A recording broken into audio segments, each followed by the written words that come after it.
से आप मैं जाऊंगा।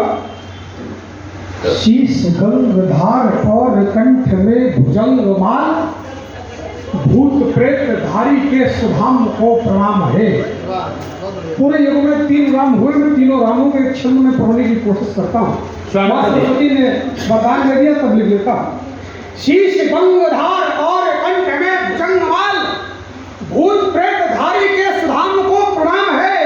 असुरों का किया वध, पावन किया अवध, सूर्य वंश अंश श्री राम को प्रणाम है। और द्रौपद सुता की चीर, वृद्धि से हरी थी पीर, ऐसे बलराम भ्रात श्याम को प्रणाम है। पित्र का चुकाया ऋण, पुत्र का निभाया धर्म, रुद्र के स्वरूप परशुराम को। भैया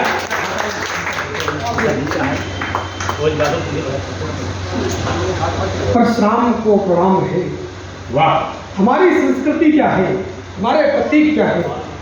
सनातनी संस्कृति सभ्यता समाज सब संस्कार स्वाभिमान के प्रतीक है। वाह वाह वाह। सनातनी संस्कृति सभ्यता समाज सब संस्कार स्वाभिमान के प्रतीक है। वीर गाथा गाने वाले, सप्त भेदी गान वाले पूर्वज हमारे अभिमान के प्रतीक हैं। और झुके न दिया भाल, बैरी हेतु बने काल, काल के पुजारी सम्मान के प्रतीक हैं। और भारती की आरती में शीश जो चढ़ाते नित्य, भारत के वीर बलिदान के। बहुत अच्छे, वाह वाह वाह वाह, बहुत अच्छे, वाह। लोगों ने कहा कि गोपाल बहुत चीख के पढ़ते हो, धीरे कब तक पढ़ सकते थे, क्षमा करना, बड़े लोग बैठे हैं। लोगों ने बताया कि इस भूमि का, इस सृष्टि का सब कुछ यदि है तो वो प्रेम है। किंतु मैं निवेदन के साथ ये कहना चाहता हूँ कि सृष्टि का सब कुछ प्रेम नहीं हो सकता है, बहुत कुछ प्रेम हो सकता है। यदि प्रेम से ही सब कुछ हो जाता तो राम के हाथ में सारंग और कृष्ण के हाथ में चक्र नहीं होता। भाषा यदि मर्यादा की मानता दशकंदर तो वीर बजरंगी लंका उजाड़ते हैं। भाषा यदि मर्यादा की मानता दशकंदर तो वीर बजरंगी लंका उजाड़ते नहीं। और नेह से सुधारते हो त्रुटि यदि शिशुपाल तो नंद जी के लाल उन्हें मारते नहीं। और धृतराष्ट्रपुत्र सीख मान लेता कृष्ण की तो भीम कुरुवंश नाश बना ठानते नहीं। और अनुनय विनय से मानते अंग्रेज यदि तो शेखर सुभाष पिस्टल धारते। क्या बात है, वाह वाह वाह वाह वाह वाह, बहुत अच्छे गोपाल भाई, वाह। गोस्वामी तुलसीदास जी की रामचरितमानस भारतवर्ष में जला दी जाए और कोई मूर्ख नेता ये कहने लगे कि नारियों का अपमान लिख दिया, तब मैं उन मूर्खों को, जहलों को बताना चाहता हूँ कि बाबा तुलसी ने लिखा, अनुज बधू भगनी सुतमाली सुनसठ कन्या समयचारी, जिन्हें कुदृष्टि मिलो के सोई ताके बदगज पाप न हो। ये बाबा तुलसी ने लिखा कि ललकार के विरुद्ध बढ़ते हैं रथ सदा। हमारा धर्म क्या है? ललकार के विरुद्ध बढ़ते हैं रथ सदा। देख पराजय रथ मोड़े नहीं जाते हैं, रण मध्य मरते हैं या भी मारते हैं, किंतु सत्य के समक्ष कर जोड़े नहीं जाते। वाह वाह वाह वाह, बहुत सुंदर। देते हैं वचन।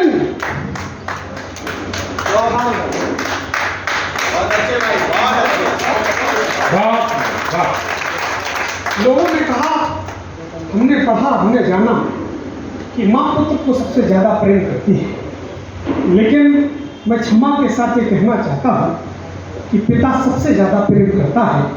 राम के चले जाने के बाद तीनों माएँ तो जीवित रहीं, किंतु दशरथ ने कहा बहुत अच्छे, बहुत अच्छे। तो ये कहना चाहता हूँ कि ललकार के विरुद्ध बढ़ते हैं सदा। देख पराया को मोड़े नहीं जाते हैं, रण मध्य मरते हैं या भी मारते हैं, किंतु सत्य के समक्ष कर जोड़े नहीं जाते हैं। देते हैं वचन तो निभाते हैं, देते प्राण, दिए हुए वचन भी तोड़े नहीं जाते हैं। और नारियों से दुष्टता जो करते जयंत तो देवराज की पुत्र छोड़े नहीं जाते।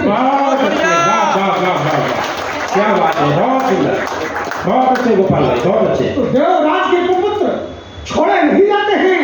और जब आरोप ये लगने लगे, केवल एक ही चीज बताने लगे कृष्ण, भगवान श्री कृष्ण केवल गोपियों के साथ खेलते थे और उनके कपड़े चुरा लेते थे। हमें दूसरा दर्शन भी उनका याद रखना चाहिए। रमे ही जो रहे होते गोपियों के रास में तो युद्ध मत बोलो में तो चक्र को चलाता। वाह वाह वाह वाह। रमे ही जो रहे होते गोपियों के रास में तो युद्ध मत बोलो में तो चक्र को चलाता कौन? और प्रेम रस गाते रहे होते नित्य कृष्ण ही तो कुरुक्षेत्र में गीता ज्ञान को सुनाता कौन? और बांसुरी बजाते होते मधुर रसीली ही तो रण बीच बोलो पांच झंड को बजाता कौन? और भगवान जो चाहते तो युद्ध जीत लेते किंतु धर्म के लिए तो बोलो शस्त्र को उठाता कौन? वाह वाह वाह, बहुत अच्छे गोपाल भाई, वाह। हमने बहुत बड़ी लड़ाई जीती, हमने बहुत बड़ी लड़ाई जीती है। मर्यादित है राम तो मर्यादा से अपना भवन भव्य भी करवा लिया। वाह वाह वाह।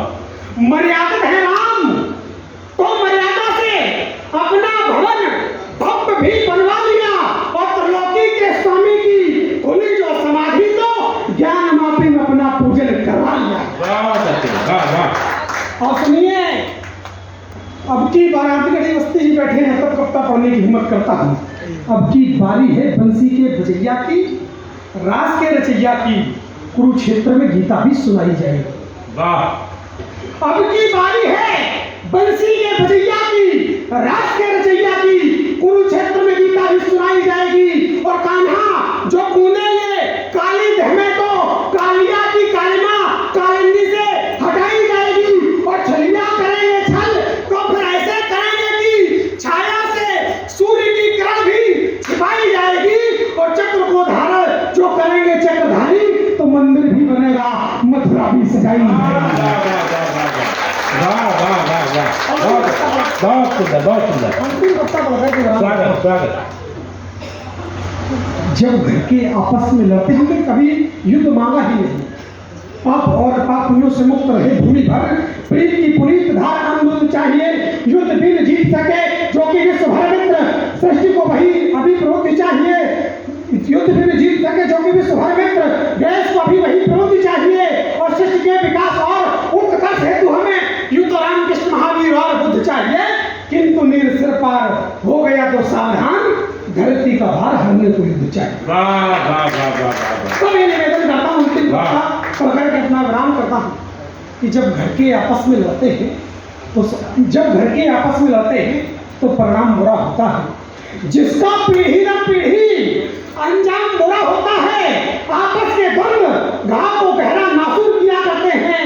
युद्ध सदा अत से अनंत तक दर्द दिया करते हैं। युद्ध न हो हम पहले संधि भिजवाया करते हैं। बातों से युद्ध टले ये तरकीब बनाया करते हैं। किंतु दशानन जब अंगद के प्रस्ताव को नहीं स्वीकारे और शांत दूत की वृत्ति को रणभूमि में लौटारे तो फिर राघव को सारंग धारना पड़ता है। लंका में घुसकर रावण से धारना। क्या बात है, वाह वाह वाह वाह वाह वाह। युद्ध टालने को माधव शांत दूत बन जाते हैं। युद्ध टालने को माधव शांत दूत बन जाते हैं। भीष्म द्रोण के सम्मुख दुर्योधन को समझाते हैं। वाह। युद्ध टालने को माधव शांत दूत बन जाते हैं। युद्ध टालने को माधव शांत दूत बन जाते हैं। भीष्म द्रोण के सम्मुख दुर्योधन को समझाते हैं। किंतु विनय का उत्तर जब कायरता मान लिया जाता और किसी मद में आकर युद्ध ठान लिया जाता तो फिर माधव को गीता ज्ञान सुनाना पड़ता है। वचनबद्ध है फिर भी शस्त्र उठाना पड़ता है। वाह वाह वाह वाह। बहुत सुंदर गोपाल भाई, वास्तव में। हाँ, हमारे पांडे जी पूरा एक बार जोरदार तालियां। वाह। हाँ, अब मुझे लगा कि वास्तव में फर्रुखाबाद में हमारे गोपाल पांडे जी का स्वागत हो रहा है और उनके स्वागत से मैं गदगद हूँ, क्योंकि हमारे बहुत सन्निकट हमारे गोपाल भाई। और आपको याद दिला दें कि 18 दिसंबर को गोपाल पांडे जी को आप पुनः गंगानगर में सुनेंगे। ये आमंत्रण मैंने 2 महीने पहले से जीवन को ले लिया है, क्योंकि मैं वहाँ पर हमारी समिति के आदरणीय अभियुक्त त्रिवेदी जी, सुबेदार अलिंदी जी, हरवान सिंह प्रधानाचार्य जी सभी बैठे हुए हैं। 19 वर्ष से मैं श्रीमद् भागवत और मानस और एक विशाल कवि सम्मेलन का आयोजन गंगानगर में कराता हूँ। इस बार गोपाल पांडे जी की वहाँ पर उपस्थिति होगी, अन्य लोगों का भी चयन धीरे धीरे किया जाएगा।